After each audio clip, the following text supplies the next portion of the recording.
नमस्कार, स्वागत है आप सभी का डीडी न्यूज पर। आप देख रहे हैं मिड डे प्राइम। मैं हूं जया सिन्हा। आतंकवाद के खिलाफ लड़ाई में भारत और अमेरिका एक साथ खड़े रहेंगे। प्रधानमंत्री नरेंद्र मोदी की अमेरिका यात्रा संपन्न कर वो स्वदेश रवाना हो चुके हैं। प्रधानमंत्री की यात्रा से जुड़ी अहम खबरें, साथ ही पुलवामा के साहसी नायकों को श्रद्धांजलि। अगले 1 घंटे में इस वक्त की तमाम बड़ी खबरें हम देखेंगे। आइए शुरुआत करते हैं सुर्खियों के साथ।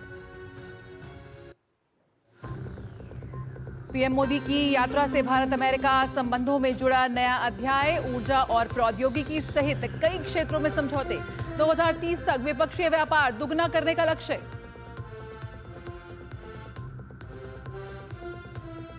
रूस यूक्रेन मुद्दे पर पीएम मोदी ने भारत को बताया शांति का पक्षधर। ट्रंप की शांति बहाली की कोशिशों का किया समर्थन। मानव तस्करी के पूरे इकोसिस्टम के खात्मे पर दिया जोर।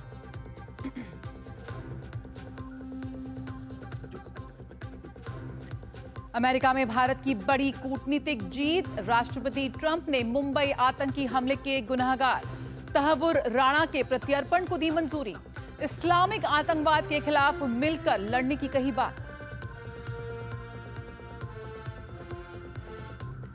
पुलवामा आतंकी हमले के शहीदों को पीएम मोदी का नमन। कहा, आने वाली पीढ़ियां उनके सर्वोच्च बलिदान को रखेंगी याद।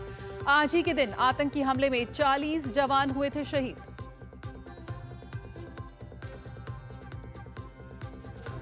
और उत्तराखंड के हल्द्वानी में आज 38वें राष्ट्रीय खेलों का होगा समापन। केंद्रीय गृह मंत्री अमित शाह होंगे मुख्य अतिथि। आइए शुरुआत करते हैं प्रधानमंत्री नरेंद्र मोदी की अमेरिका दौरे से जुड़ी खबरों से।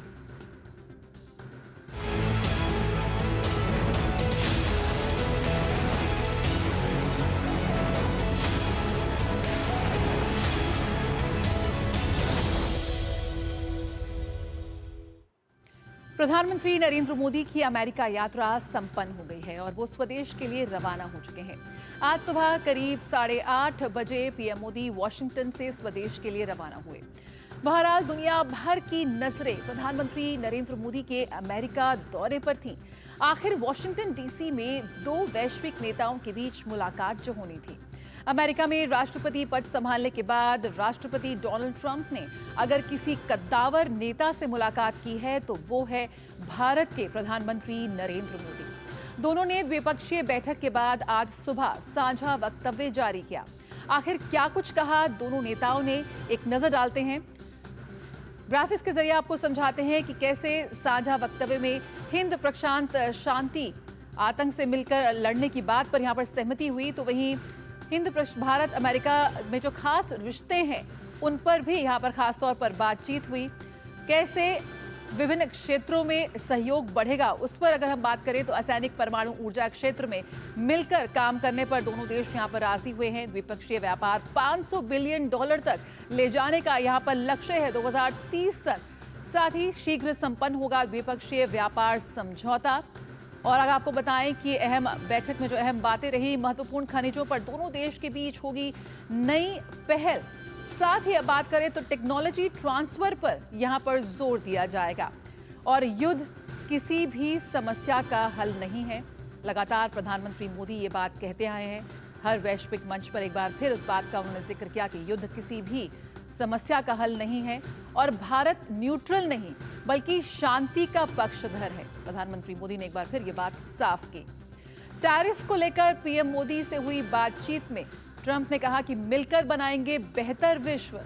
साथ ही ट्रंप ने दोनों देशों के संबंधों को सजोने की यहां पर बात की।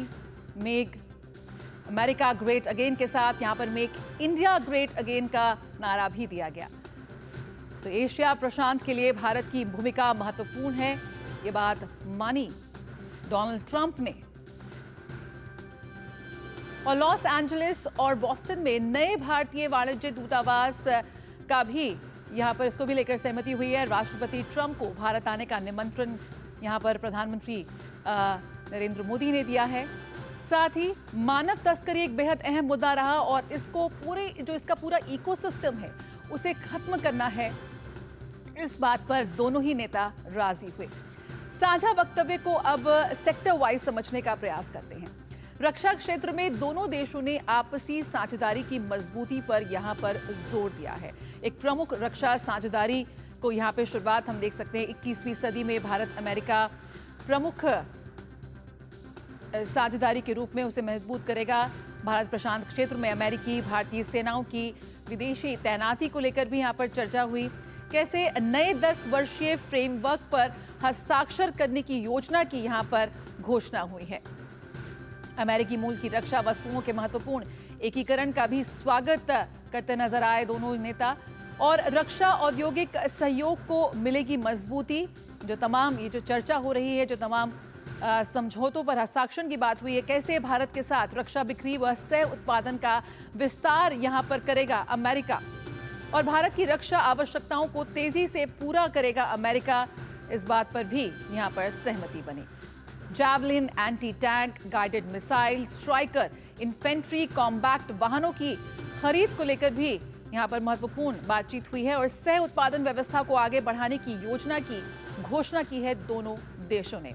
हिंद महासागर क्षेत्र में भारत की समुद्री निगरानी पहुंच को बढ़ाने में यहां पर सहयोग करते नजर आएंगे दोनों नेता। और 6 अतिरिक्त P-8I समुद्री गश्ती विमानों की भी होगी खरीद।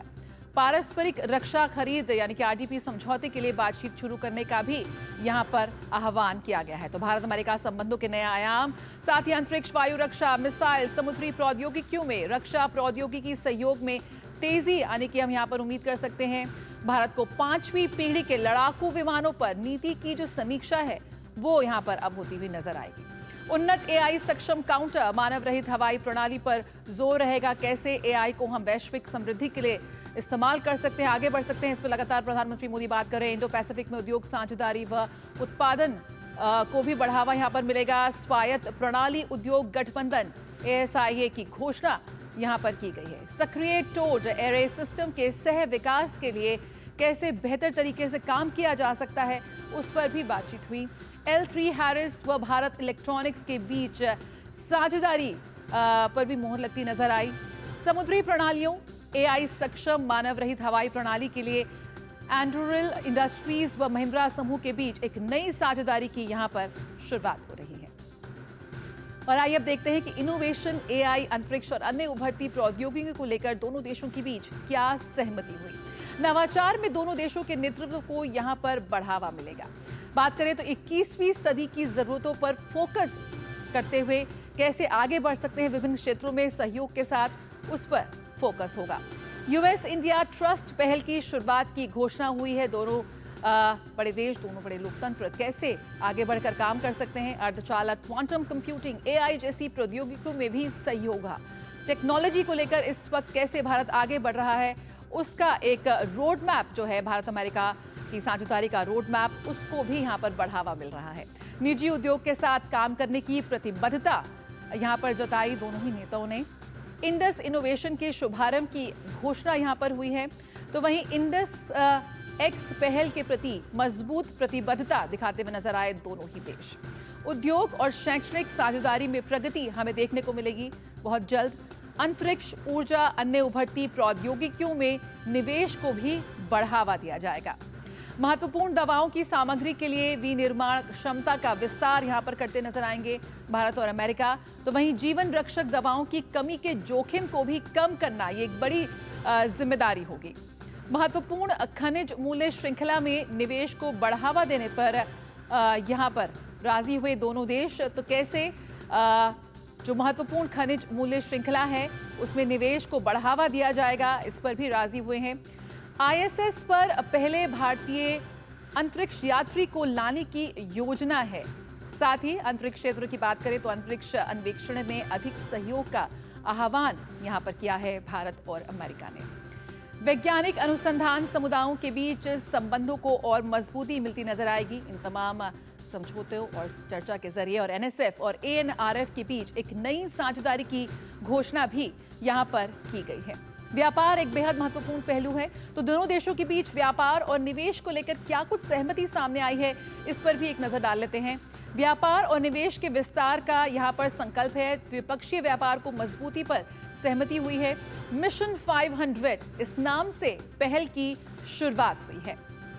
यानी कि 2030 तक द्विपक्षीय व्यापार 500 अरब डॉलर करने का लक्ष्य यहां पर रखा है दोनों देशों ने। भारत के साथ व्यापार घाटा कम करने पर अमेरिका का जोर यहां पर रहेगा। साथ ही इस वर्ष व्यापार समझौते पर पहले चरण की बातचीत पूरी करने की भी योजना है। बाजार में पहुंच आसान बने, इस पर यहां पर फोकस रहेगा और करीब 100 बिलियन डॉलर का आपसी व्यापार घाटा कम करने पर यहां पर जोर देने पर सहमति बनी है। टैरिफ को लेकर चर्चा बहुत थी, तो टैरिफ कम करने पर दोनों देशों का फोकस भी यहां पर साफ तौर पर नजर आया। भारत जो भी शुल्क लेगा, हम भी वही शुल्क लेंगे, ट्रंप ने ऐसा कहा। व्यापार और शुल्क से संबंधित मुद्दों पर भी व्यापक विस्तार से चर्चा हुई। भारत को अमेरिका से अधिक तेल व गैस आयात करने में यहां पर सुविधा कैसे और बेहतर तरीके से व्यापार होगा, इस पर भी बातचीत हुई दोनों नेताओं की। द्विपक्षीय व्यापार की जो तमाम बाधाएं हैं उसे दूर करने की प्रतिबद्धता साफ तौर पर नजर आई यहां पर दोनों देशों के बीच, और कैसे व्यापार में निष्पक्षता, राष्ट्रीय सुरक्षा और रोजगार सृजन पर बल दिया जाए, इसी पर ध्यान केंद्रित करते हुए नजर आए दोनों देश। प्रधानमंत्री नरेंद्र मोदी और अमेरिकी राष्ट्रपति डोनाल्ड ट्रंप के बीच आपसी और वैश्विक हितों से जुड़े कई महत्वपूर्ण मुद्दों पर बातचीत हुई। संयुक्त प्रेस वार्ता में प्रधानमंत्री नरेंद्र मोदी ने कहा कि भारत की रक्षा तैयारियों में अमेरिका की अहम भूमिका है। साथ ही प्रधानमंत्री ने राष्ट्रपति ट्रंप के शांति के लिए किए जा रहे प्रयासों का भी समर्थन किया। प्रधानमंत्री नरेंद्र मोदी की अमेरिकी यात्रा का सबसे महत्वपूर्ण पड़ाव गर्मजोशी के साथ मुलाकात का ये पल रहा। दोनों नेताओं के बीच आपसी और वैश्विक हितों से जुड़े कई महत्वपूर्ण मुद्दों पर बातचीत हुई। संयुक्त प्रेस वार्ता में प्रधानमंत्री नरेंद्र मोदी ने कहा कि भारत की रक्षा तैयारियों में अमेरिका की अहम भूमिका है। रणनीतिक और भरोसेमंद साझेदारों के रूप में भारत अमेरिका संयुक्त विकास, संयुक्त उत्पादन और प्रौद्योगिकी हस्तांतरण की दिशा में सक्रिय रूप से आगे बढ़ रहे हैं। पीएम ने कहा कि इंडो पैसिफिक में शांति, स्थिरता और समृद्धि को बढ़ाने के लिए दोनों देश मिलकर काम करेंगे। इसमें क्वाड की विशेष भूमिका होगी। अमेरिका में भारतीयों के अवैध प्रवास पर पूछे गए सवाल के जवाब में पीएम मोदी ने मानव तस्करी के खिलाफ ठोस कदम उठाए जाने पर बल दिया। हमने हमेशा कहा है कि जो वेरीफाइड होगा, कि जो सच्चे अर्थ में भारत का ही नागरिक होगा, वो अगर अमेरिका में गैर कानूनी तरीके से रहता है तो उसको वापस लेने के लिए भारत तैयार है। लेकिन बात हमारे लिए वहां से रुकती नहीं है। ये सामान्य परिवारों के बच्चे होते हैं, उनको बड़े बड़े सपने दिखाए जाते हैं और उनको ज्यादातर ऐसे होते हैं, उनको गुमराह करके लाया जाता है। और इसलिए ये ह्यूमन ट्रैफिकिंग में जुड़े हुए पूरे इकोसिस्टम पर हमने वार करना चाहिए। और अमेरिका और भारत मिल करके हमारी कोशिश है और हमारी कोशिश रहनी चाहिए कि इस प्रकार की पूरी इकोसिस्टम को हमें जड़ मूल से नष्ट करना चाहिए, ताकि ह्यूमन ट्रैफिकिंग बंद हो और गरीब लोगों को जो अपनी धन दौलत बेच करके ऐसे बड़े बड़े सपने दिखा करके उनको अंधेरे में रख करके ले जाया जाए, उनके साथ भी अन्याय है। और इसलिए हमारी बड़ी लड़ाई उस पूरे इकोसिस्टम के खिलाफ है। और मुझे विश्वास है कि राष्ट्रपति ट्रंप भी इस इकोसिस्टम को खत्म करने में भारत का पूरा सहयोग करेंगे। प्रधानमंत्री नरेंद्र मोदी ने बताया कि भारत अमेरिका ने इस बात पर सहमति व्यक्त की कि सीमा के दूसरी तरफ से पैदा होने वाले आतंकवाद को खत्म करने के लिए ठोस कार्रवाई की जानी चाहिए। पीएम ने आतंक का पर्याय रहे तहव्वुर राणा को भारत प्रत्यर्पित करने के फैसले की तारीफ की। उन्होंने कहा कि लॉस एंजलिस और बॉस्टन में नए कॉन्सुलेट खोले जाएंगे। साथ ही एआई, सेमीकंडक्टर और क्वांटम पर मिलकर काम किया जाएगा। भारत और America artificial intelligence, semiconductors, quantum, biotechnology तथा टेक्नोलॉजी में मिलकर काम करेंगे। आज हमने ट्रस्ट यानी transforming relationship utilizing strategic technology, उस पर सहमति बनाई है। पीएम मोदी ने भरोसा जताया कि जल्दी ही एक व्यापार समझौते को पूरा करने का काम कर लिया जाएगा। इससे दोनों देशों को पारस्परिक रूप से लाभ होगा। पीएम ने कहा कि भारत की ऊर्जा सुरक्षा सुनिश्चित करने के लिए तेल और गैस व्यापार को मजबूत किया जाएगा। साथ ही ऊर्जा बुनियादी ढांचे में निवेश बढ़ेगा। प्रधानमंत्री ने कहा कि परमाणु ऊर्जा क्षेत्र में छोटे मॉड्यूलर रिएक्टरों की दिशा में अपने सहयोग को गहरा करने की बात की गई है। उन्होंने कहा कि जब अमेरिका और भारत साथ मिलकर काम करते हैं तो लक्ष्यों को नया पैमाना और विस्तार देती है। अमेरिका के लोग राष्ट्रपति ट्रंप के मोटो मेक अमेरिका ग्रेट अगेन यानी मागा से परिचित है। भारत के लोग भी विरासत और विकास की पटरी पर विकसित भारत 2047 के दृढ़ संकल्प को लेकर तेज गति शक्ति से विकास की ओर अग्रसर है। अमेरिका की भाषा में कहूं तो विकसित भारत का मतलब मेक इंडिया ग्रेट अगेन यानी मिगा। जब अमेरिका और भारत साथ मिलकर काम करते हैं यानी मागा, मागा प्लस मिगा, तब बन जाता है मेगा पार्टनरशिप फॉर प्रॉस्पेरिटी। और यही मेगा स्पिरिट हमारे लक्ष्यों को नया स्केल और स्कोप देती है।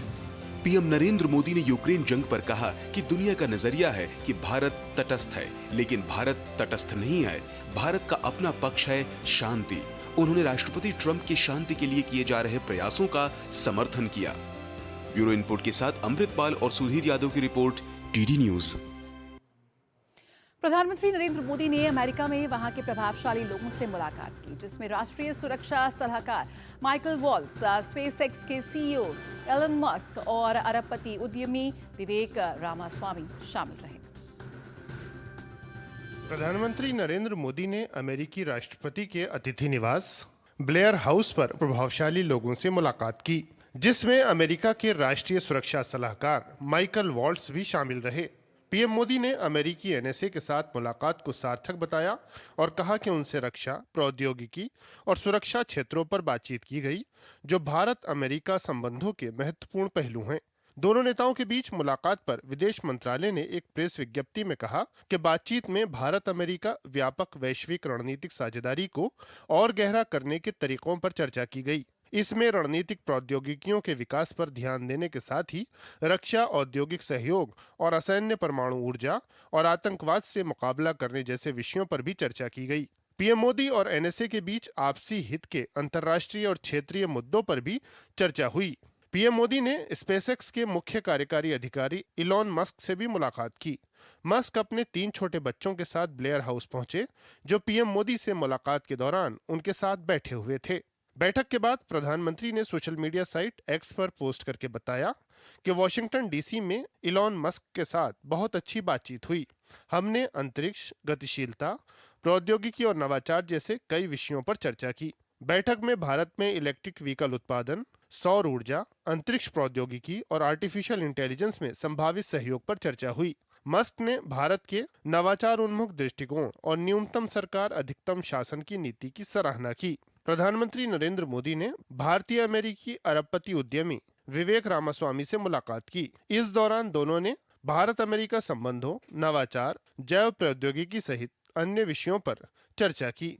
पीएम ने अमेरिकी राष्ट्रपति के अतिथि गृह ब्लेयर हाउस में रामास्वामी से मुलाकात की, जो पिछले वर्ष रिपब्लिकन पार्टी से राष्ट्रपति पद की उम्मीदवारी हासिल करने के लिए भी मैदान में उतरे थे। ब्यूरो इनपुट के साथ अमृतपाल, सुधीर और शुभेंदु घोष की report, DD news. PM Modi की अमेरिका यात्रा से भारत की एक बड़ी कूटनीतिक जीत हुई है। अमेरिकी राष्ट्रपति डोनाल्ड ट्रंप ने ऐलान किया कि 26 नवंबर 2008 को मुंबई पर हुए हमलों के साजिशकर्ता तहव्वुर राणा को भारत प्रत्यर्पित किया जाएगा। प्रधानमंत्री नरेंद्र मोदी के साथ मुलाकात के बाद ट्रंप ने कहा कि मुंबई पर हुए आतंकवादी हमले से जुड़े राणा को भारत में न्याय का सामना करना होगा। States and India will be working together like never before to confront the threat of radical Islamic terrorism, a threat all over the world, actually. Today, I'm pleased to announce that my administration has approved the extradition of one of the plotters and one of the very evil people of the world, and having to do with the horrific 2008 Mumbai terrorist attack, to face justice in India. So he's going to be going back to India to face justice. आखिर कौन है तहव्वुर राणा और क्या भूमिका थी इसकी 26/11 आतंकी हमले में? आइए आपको दिखाते हैं खास रिपोर्ट। 26/11 हमले का दोषी तहव्वुर राणा पाकिस्तानी मूल का कनाडाई नागरिक है। राणा का मुंबई आतंकी हमले की योजना बनाने और अंजाम देने में अहम रोल था। राणा का संबंध लश्कर तैयबा के लिए काम करने वाले डेविड कोलमैन हेडली से था। हेडली की मुंबई हमलों की योजना में मुख्य भूमिका थी। तहव्वुर राणा हेडली के बचपन का दोस्त रहा है। 2009 में राणा को अमेरिका में गिरफ्तार किया गया। 2011 में शिकागो की एक अदालत में उस पर मुकदमा चला। भारत लंबे समय से तहव्वुर राणा के प्रत्यर्पण की मांग कर रहा था। मुंबई में हुए 26/11 हमलों में तहव्वुर राणा की भूमिका की बात करें तो इसने ही अमेरिका में फर्स्ट वर्ल्ड इमिग्रेशन सर्विसेज नामक कंसल्टेंसी फर्म बनाया। मुंबई में हेडली को लश्कर तैयबा पर नजर रखने के लिए कवर दिया। हेडली के लश्कर तैयबा से जुड़े होने की राणा को जानकारी थी। 2009 में हेडली की गिरफ्तारी के तुरंत बाद राणा भी गिरफ्तार किया गया था।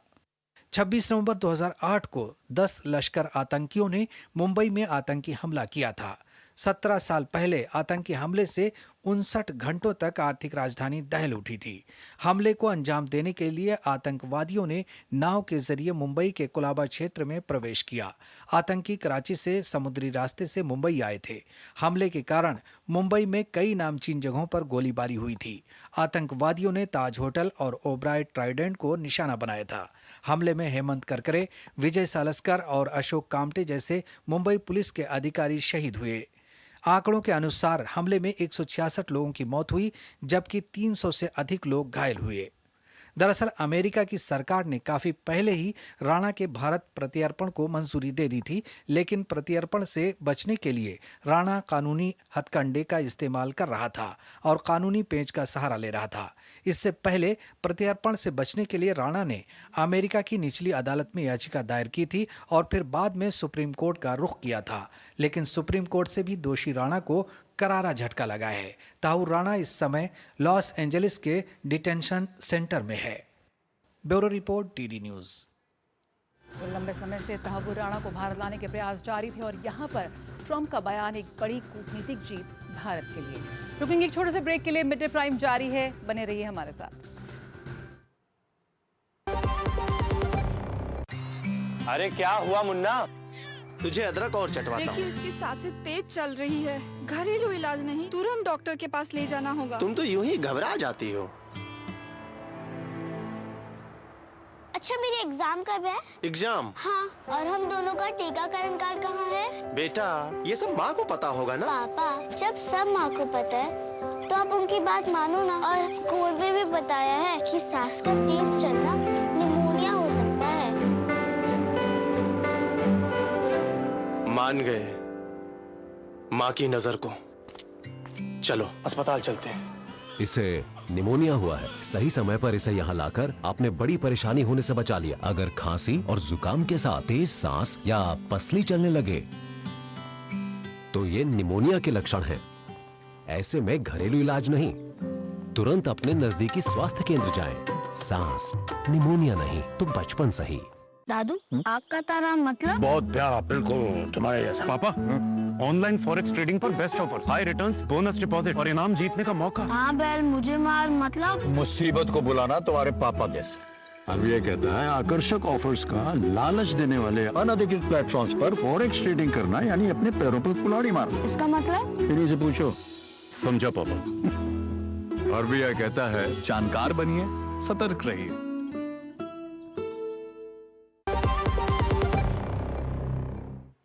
प्रधानमंत्री मोदी अमेरिका से स्वदेश के लिए रवाना हो गए हैं। उससे पहले विदेश मंत्रालय ने वॉशिंगटन में एक प्रेस कॉन्फ्रेंस की और कहा कि भारत और अमेरिका के बीच अनुसंधान सहयोग को बढ़ाने के लिए नई शुरुआत की गई है। A new partnership has been launched between the U.S. National Science Foundation and the brand new Indian Anusandhan, which is the National Research Foundation, for deepening research linkages in critical and emerging technologies. There's an MOU that was signed between the NSF and the ANRF just a couple of days back to take forward this cooperation. विदेश सचिव विक्रम मिस्त्री ने कहा कि दो देशों के बीच यथासंभव न्यूनतम टैरिफ के आधार पर व्यापार विस्तार को लेकर भी चर्चा हुई। Of trade and investment, for instance, the leaders launched Mission 500, aiming to more than double total two-way trade to $500 billion by 2030. The two leaders also announced plans to negotiate the first tranche of a mutually beneficial multi-sector bilateral trade agreement by the fall of 2025. Towards advancing this process, and this issue did figure in some detail in the discussions as well. Both countries will take an integrated approach to strengthen bilateral trade across the goods and services sector. This will include themes such as increasing market access, reducing tariff and non-tariff barriers, and deepening supply chain integration between the two countries. उन्होंने कहा कि रक्षा सहयोग को भी प्रगाढ़ बनाने पर बात हुई है। Defense, as was pointed out by both leaders, remains a very important area of cooperation in the strategic partnership between the two countries. The leaders announced plans to finalize a new 10-year framework for the US-India major defense partnership in the 21st century. This is a framework that will run from 2025 to 2035 and is expected to be finalized later this year. विदेश सचिव ने बताया कि दोनों देशों ने हरित ऊर्जा के क्षेत्र में अपनी प्रतिबद्धता को दोहराया।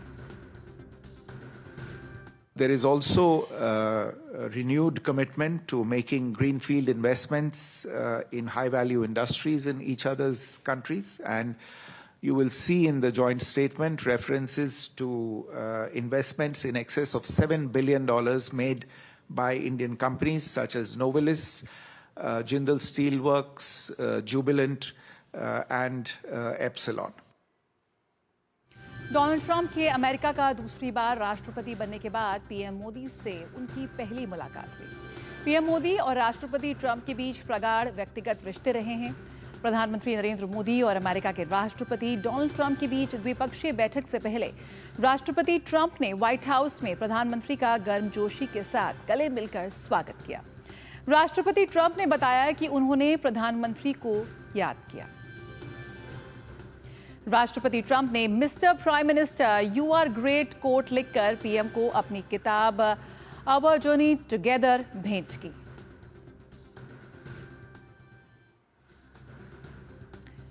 तो प्रधानमंत्री नरेंद्र मोदी और डोनाल्ड ट्रंप के बीच की जो केमिस्ट्री है, जो उनकी आपसी आत्मीयता है, सम्मान है, रिश्ते हैं एक दूसरे के प्रति, वो कहीं ना कहीं साफ तौर पर सामने आते हैं।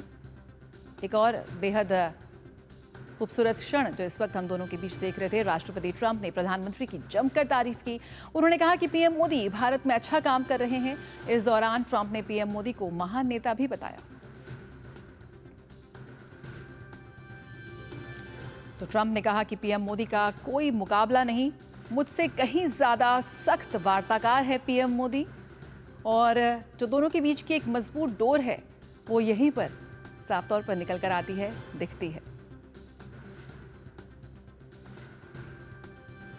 और भारत से जुड़े मुद्दों पर सबसे ज्यादा प्रकाश डालते हुए राष्ट्रपति ट्रंप ने कट्टरपंथी इस्लामिक आतंकवाद के बारे में बात की और कहा कि भारत और अमेरिका इससे मिलकर लड़ेंगे। साथ ही पीएम मोदी की अमेरिकी यात्रा से भारत की एक बड़ी कूटनीतिक जीत हुई है। अमेरिकी राष्ट्रपति डोनाल्ड ट्रंप ने कहा कि मुंबई पर हुए आतंकवादी हमले से जुड़े राणा को भारत में न्याय का सामना करना होगा। The United States and India will be working together like never before to confront the threat of radical Islamic terrorism, a threat all over the world, actually. Today, I'm pleased to announce that my administration has approved the extradition of one of the plotters and one of the very evil people of the world, and having to do with the horrific 2008 Mumbai terrorist attack, to face justice in India. So he's going to be going back to India to face justice. Mr. President, you spoke about Prime Minister Modi as a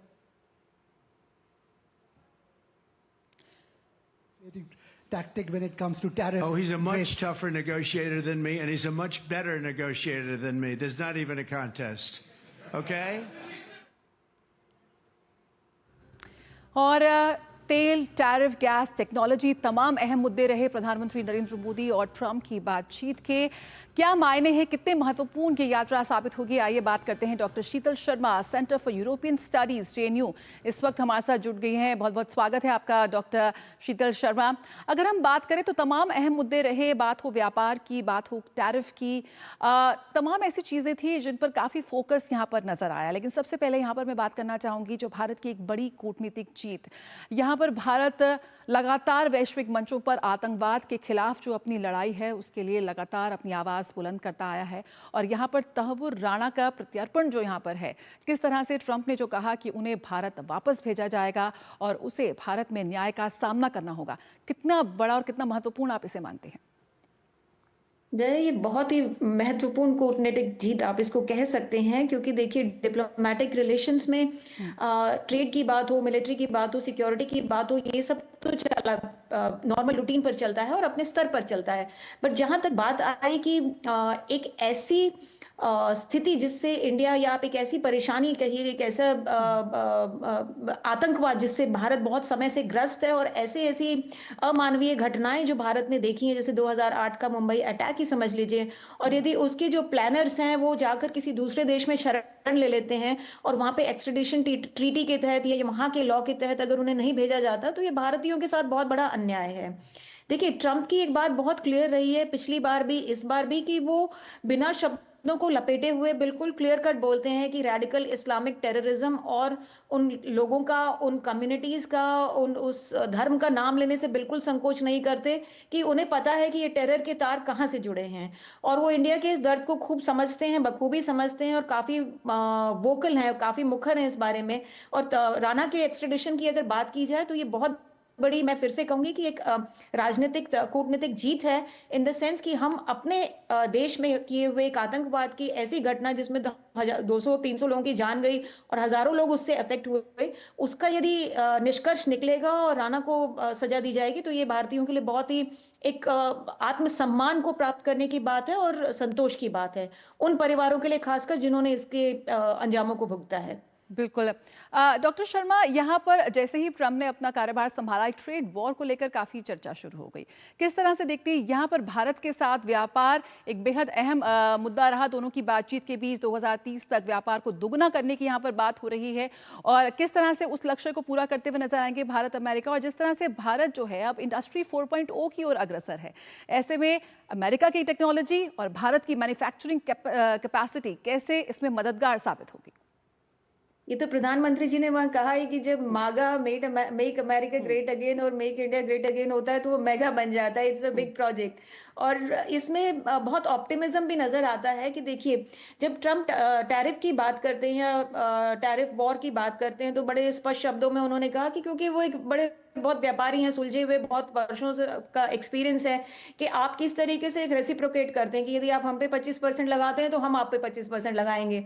हाँ, ये बात अलग है कि शुरुआत में चुनावी दौर के दौरान 100% टैरिफ की बात हुई या बिल्कुल व्यापार बंद कर देने की बात हुई, सैंक्शंस की बात हुई, पर जब धरातल पर आते हैं, हैं जब आप असल में बात करते हैं, निगोशिएशंस करते हैं, तो भारत और यूएस के पोटेंशियल को बहुत अच्छे से इस्तेमाल किया जा सकता है, क्योंकि दोनों ही इकोनॉमीज अपनी आंतरिक क्षमताओं को बढ़ाना चाहती हैं। जैसे अगर आप बात करें तो कहीं पे जिक्र हुआ कि मेक अमेरिका ग्रेट अगेन में सिर्फ यही नहीं है कि सिलिकॉन वैली में क्या चल रहा है, वहां पे एक आलू उगाने वाले फार्मर का क्या बेनिफिट हो सकता है, इस तरीके से भी इसको देखा जाएगा। क्योंकि अमेरिका सिर्फ वही नहीं है कि आप जो सिलिकॉन वैली में देखते हैं या एलन मस्क की इंडस्ट्री या स्पेस वॉर में देखते हैं, तो कहीं ना कहीं जो आंतरिक रोष है लोगों में कि भाई वहां पे इन्फ्लेशन है या महंगाई है या रोजगार की समस्याएं हैं, उन सबको टैकल करने के लिए ही मेक अमेरिका ग्रेट अगेन का नारा देते हुए ट्रंप आए। यही स्थिति भारत की भी है कि भारत यही नहीं कि अंतर्राष्ट्रीय पटल पे अपने को किस तरीके से रखता है, भारत की आंतरिक जो बहुत से ऐसे इशू हैं, बहुत से ऐसे मुद्दे हैं, और ये दोनों कंट्रीज जो हैं, जहां तक की ट्रेड वॉर की बात रही, भारत का व्यापार तकरीबन 125 से 130 बिलियन यूएस डॉलर है और वो भारत के फेवर में है। डॉक्टर शर्मा, मैं आपको रोकना चाहूंगी, आप हमारे साथ बने रहिए, लेकिन यहाँ पे सीधे रुक करेंगे बेंगलुरु का, जहां art of living international centre द्वारा आयोजित 10वें अंतर्राष्ट्रीय महिला सम्मेलन के उद्घाटन सत्र को संबोधित कर रही हैं राष्ट्रपति। Chairperson international women's conference of the art of living Shrimati Bhanumathi Narasimha ji, distinguished guest, esteemed delegates from various parts of India and the world, ladies and gentlemen, Namaskar.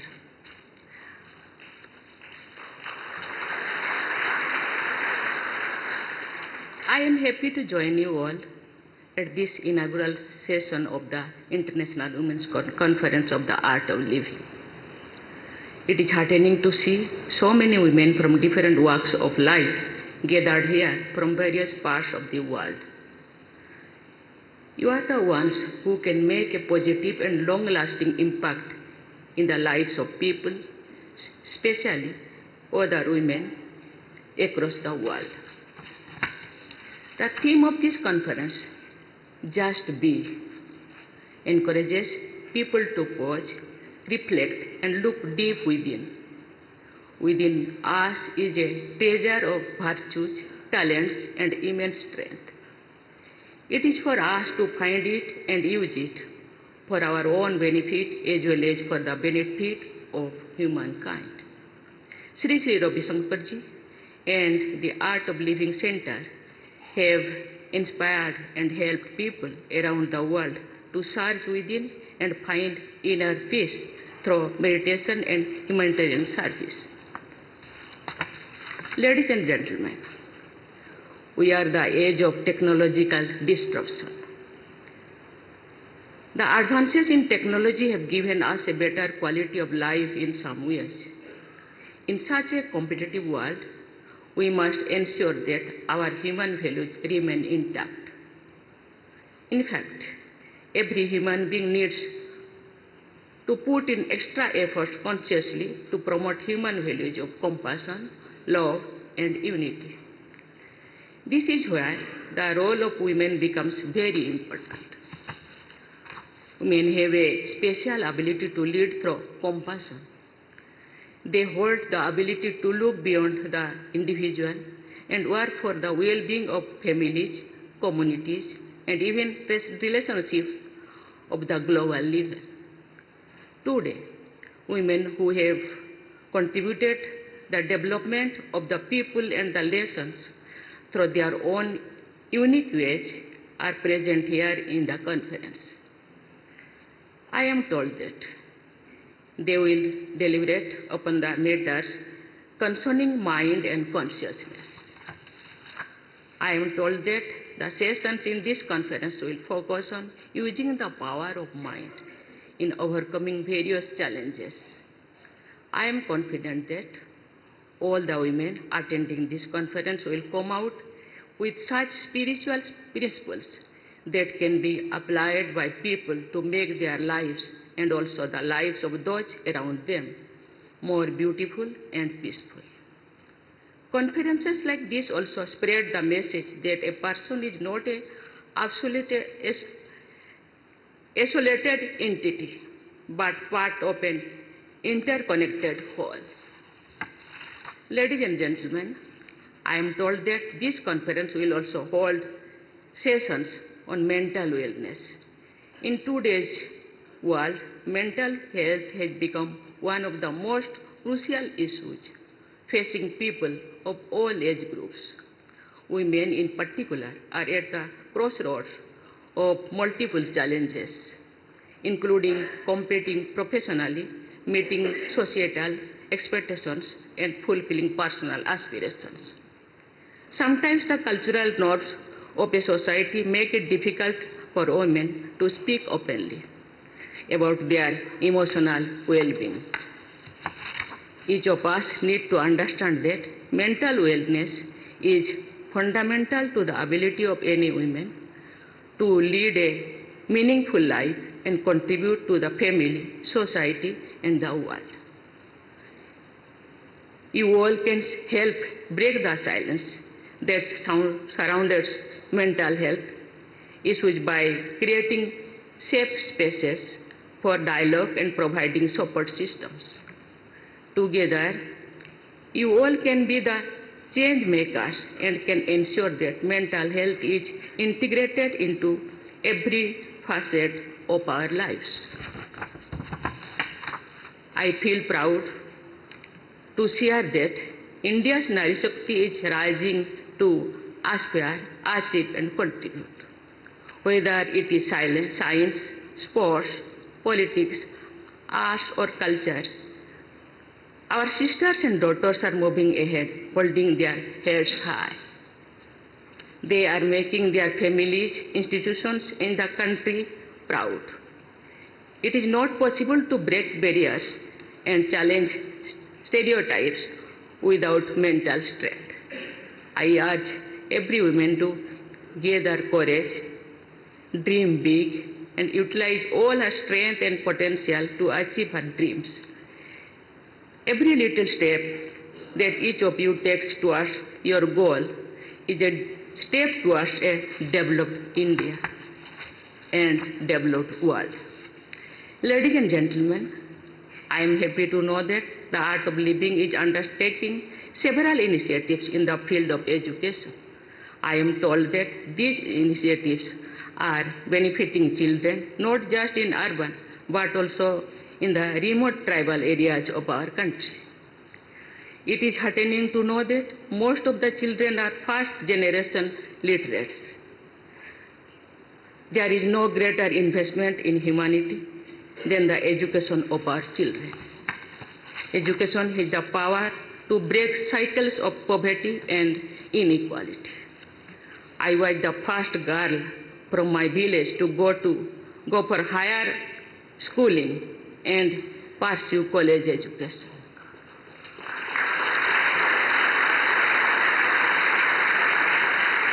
With right guidance and support, many children can become active participants in the journey of our nation.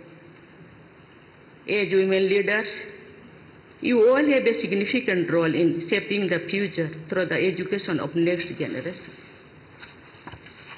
Here I would also like to highlight the need to work together to deal with the global challenges like climate change. I urge you all to deliberate upon issues related to environment conservation. Our Mother Earth nurtures us all. Let us take such steps which take care of our Mother Earth. I expect you all to come to the forefront and take responsibility for a safer and prosperous future for our children. I expect you all to have a dream that is bigger than your personal ambition, a dream for your country, a dream for the world. देवियों और स्वजनों, श्री श्री गुरुजी को मैं धन्यवाद देना चाहती हूँ। ऐसे एक मिशन लेके वो आगे बढ़ रहे हैं। शायद बनाने वालों को मैं धन्यवाद देना चाहती हूँ कि वो एक ऐसे प्रेरणा के स्रोत थे। हम सब जानते हैं कि भारत एक आध्यात्मिक को विश्वास करने वाला देश है। फिर भी हम कहीं ना कहीं आहिस्ते आहिस्ते बदलते दुनिया में अपने आप को बदल गए हैं। इसीलिए ऐसे एक आध्यात्मिक व्यक्ति, गुरु दुनिया में आके लोगों को फिर से, जिसको हम भूल चुके हैं, उसको सबके अंदर जागरूक करने के लिए वो प्रेरणा स्रोत के रूप में उभारे हैं। इसीलिए मैं भगवान को भी धन्यवाद देना चाहती हूँ और गुरु जी को भी धन्यवाद देना चाहती हूँ।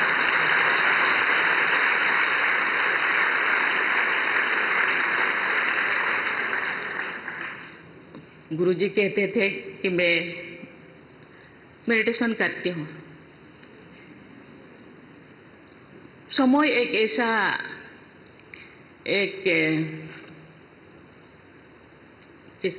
समय ही ऐसा समय है कि कभी कभी लोगों को रास्ता दिखाने में कभी कोई ऐसे गुरु ना मिले तो समय ही कभी कभी आपका गुरु बन के आपके सामने उभर आते हैं।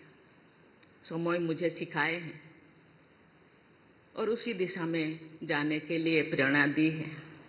मुझे लगता है ये सबको करना चाहिए। समय को अपेक्षा नहीं करना चाहिए।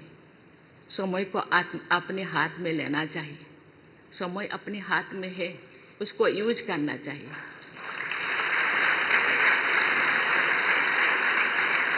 ऐसे कोई समय आए और मैं उस तरफ मोड़ जाऊं, उसी चीज को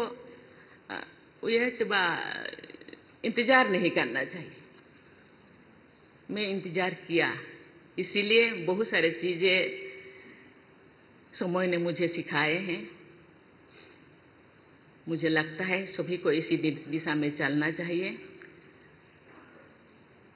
समय नहीं, मुझे मेरे समय नहीं, मैं भी कहती थी मेरे पास समय नहीं है, मैं नहीं कर पाऊंगी, लेकिन समय अपने हाथ में है, उसको निकालना पड़ता है। समय को अपने लिए, खुद के लिए समय निकाल के इसी दिशा में थोड़ा बहुत करना चाहिए। ये बहुत सारी चीजें जो गुरुजी से सीखते हैं, इसके बाद समय आपको बहुत सारी चीजें सिखाते हैं। इसीलिए मैं आपको कहती हूँ और आपसे जो आए नहीं उनको भी आपको सिखाना पड़ेगा। आप खुद को, गुरुजी तो एक गुरु है, आप भी एक गुरु होना चाहिए और सबको सिखाना चाहिए कि ऐसी चीज करना चाहिए। I extend my best wishes to all of you for a bright future and purposeful life. Thank you. Jai Hind, Jai Bharat. धन्यवाद। हमारे 10वें अंतर्राष्ट्रीय महिला सम्मेलन का यहाँ पर उद्घाटन हुआ और राष्ट्रपति द्रौपदी मुर्मू संबोधित कर रही थी। वो कह रही थी कि कैसे राष्ट्र निर्माण में महिलाओं की भूमिका बेहद अहम है और आज हमारे देश की महिलाएं बेहद विश्वास के साथ आगे बढ़ रही हैं। और अब बात करें तो प्रधानमंत्री नरेंद्र मोदी और अमेरिका के राष्ट्रपति डोनाल्ड ट्रंप ने अपनी चर्चा के दौरान वैश्विक स्तर पर आतंकवाद से निपटने के लिए अपनी प्रतिबद्धता जताई। विदेश मंत्रालय ने एक बयान में ये भी कहा कि अमेरिका ने 26/11 मुंबई आतंकी हमले के आरोपी तहव्वुर राणा के भारत प्रत्यर्पण को मंजूरी देने की घोषणा की है। अमेरिका के इस कदम का स्वागत भारत में किया जा रहा है। शिवसेना ने इसे प्रधानमंत्री नरेंद्र मोदी की विदेश नीति की जीत बताया है। मुंबई में 26/11 में जो आतंकवादी हमला हुआ, उसका जो सूत्रधार है, उसका जो मास्टरमाइंड है तहव्वुर राणा, उसको भारत एक्सट्रैडिट करने वाले हैं। ये बहुत एक अच्छी खबर है, हमारे देश के लिए अच्छी खबर है। ये मोदी जी के विदेश नीति की सफलता है और मोदी और ट्रंप के बीच में जो रिलेशन है उसकी ये अंजाम है। और मुझे लगता है कि जो 26/11 में शहीद हुए हैं हमारे जवान, हमारे देशवासी, उनको और उनके परिवार को अब जल्द ही न्याय मिलेगा। और इस वक्त दिल्ली से आ रही एक बड़ी खबर। दिल्ली सरकार में पूर्व मंत्री रहे और आम आदमी पार्टी के नेता सत्येंद्र जैन के खिलाफ कोर्ट में मामला चलाने के लिए गृह मंत्रालय ने राष्ट्रपति से अनुरोध किया। ईडी ने सत्येंद्र जैन के खिलाफ मामला दर्ज करने के लिए गृह मंत्रालय से अनुमति मांगी थी। गृह मंत्रालय को ईडी द्वारा प्राप्त तथ्य सही लगे और इसके बाद गृह मंत्रालय ने राष्ट्रपति से सत्येंद्र जैन के खिलाफ न्यायालय में मामला चलाने के लिए अभियोजन स्वीकृति का अनुरोध किया है। तो गृह मंत्रालय को ईडी द्वारा प्राप्त तथ्य सही लगे। यहां पर सत्येंद्र जैन से जुड़ी अहम खबर, आम आदमी पार्टी के पूर्व नेता और इस बार जो विधानसभा चुनाव हुए उसमें करारी हार उनको मिली। यहाँ पर भारतीय बात करें तो दिल्ली सरकार में पूर्व मंत्री रहे सत्येंद्र जैन के खिलाफ यहाँ पर मामला चलाने के लिए ईडी ने दरख्वास्त की थी और उससे जुड़े जो तथ्य यहाँ पर पेश किए गए ईडी द्वारा वो सही पाए गए। और हमारे साथ इस वक्त संवाददाता नीरज सिंह जुड़ रहे हैं और जानकारी के साथ आप नेता सत्येंद्र जैन के खिलाफ यहाँ पे मामला दर्ज करने की बात है। नीरज, क्या कुछ अपडेट है इस पूरी खबर पर अभी? देखिए, बिल्कुल आम आदमी पार्टी की जो मुश्किलें हैं वो जया बढ़ती हुई प्रतीत हो रही हैं, क्योंकि आप देखें कि 2022 में भी सत्येंद्र जैन के खिलाफ ईडी ने मामले दर्ज किए थे। सत्येंद्र जैन की जो 4 कंपनियां हैं और जिन 4 कंपनियों में अवैध तरीके से पैसा ट्रांसफ़र किया गया और फिर उस पैसे के बदले में दिल्ली और उसके आसपास ज़मीनें खरीदी गई थी और एक तरीके से मनी लॉन्ड्रिंग का जो केस है वो प्रवर्तन निदेशालय ने दर्ज किया था। अब एक नए केस में, मनी लॉन्ड्रिंग के एक नए केस में प्रवर्तन निदेशालय ने गृह मंत्रालय से अनुमति मांगी थी कि सत्येंद्र जैन के खिलाफ कुछ तथ्य प्रवर्तन निदेशालय के पास मौजूद हैं जिसके तहत वो मुकदमा चलाना चाहते हैं। और गृह मंत्रालय ने जब तमाम फैक्ट और तथ्यों को जांचा तो वो तथ्य और फैक्ट सही पाए गए और यही कारण है कि राष्ट्रपति महोदया से अनुमति मांगी गई है कि सत्येंद्र जैन के खिलाफ जो मामला है वो चलाया जाए और न्यायालय में उस मामले की जो सुनवाई है वो की जाए। अभी जो खबर हमारे पास आ रही है उसके अनुसार शायद राष्ट्रपति महोदय की तरफ से जो मामला दर्ज करने के लिए जो अनुमति है वो मिल गई है। हालांकि आधिकारिक रूप से भी पुष्टि नहीं हुई है, लेकिन गृह मंत्रालय ने ये स्पष्ट कर दिया है कि सत्येंद्र जैन के खिलाफ जो मामला दर्ज करने के लिए पर्याप्त सबूत मौजूद हैं, पर्याप्त जो तथ्य हैं वो मौजूद हैं, जिसके आधार पर सत्येंद्र जैन के खिलाफ ईडी अब मनी लॉन्ड्रिंग के तहत मामला दर्ज करेगी और उसमें अब सत्येंद्र जैन की जो मुश्किलें हैं वो जया बढ़ती हुई प्रतीत हो रही हैं। बिल्कुल नीरज, अभी भी बेल पे बाहर हैं सत्येंद्र जैन, ऐसे में क्या कुछ और उम्मीद की जा सकती है इस वक्त? देखिए, बिल्कुल मामला दर्ज होगा, सत्येंद्र जैन से ईडी पूछताछ करेगी और उनको गिरफ्तार भी कर सकती है, क्योंकि ईडी का ये कहना है कि सत्येंद्र जैन के खिलाफ मनी लॉन्ड्रिंग के पुख्ता सबूत हैं और सत्येंद्र जैन की जो भूमिका है वो उसमें काफ़ी महत्वपूर्ण है। यही कारण है कि अनुमति मांगी गई है गृह मंत्रालय से और गृह मंत्रालय ने राष्ट्रपति महोदय को उस अनुमति की जो फाइल है वो भेजी है और उसके बाद अगर अनुमति मिल जाती है तो सत्येंद्र जैन को ईडी पूछताछ के लिए बुलाएगी और अगर सत्येंद्र जैन कोऑपरेट नहीं करेंगे तो ईडी सत्येंद्र जैन को मनी लॉन्ड्रिंग के केस में गिरफ्तार भी कर सकती है। तो इस तरीके से हम कह सकते हैं कि सत्येंद्र जैन की जो मुश्किलें हैं वो अब बढ़ती हुई प्रतीत हो रही हैं। बिल्कुल, बहुत बहुत शुक्रिया नीरज फिलहाल इस जानकारी के साथ जुड़ने के लिए। तो यहाँ पर सत्येंद्र जैन, आपके पूर्व नेता, शगुर बस्ती से करारी हार इनको मिली थी और यहाँ पर और भी मामले में फंसते नजर आ रहे हैं। बांसुरी स्वराज का मानहानि का मामला है, उस पर भी फैसला इस पर सुरक्षित रखा गया है। यकीनन यहाँ पर पूरी तरह से इनकी मुश्किलें बढ़ती नजर आ रही हैं। मिड डे प्राइम में फिलहाल इतना ही, मुझे दीजिए इजाजत, नमस्कार।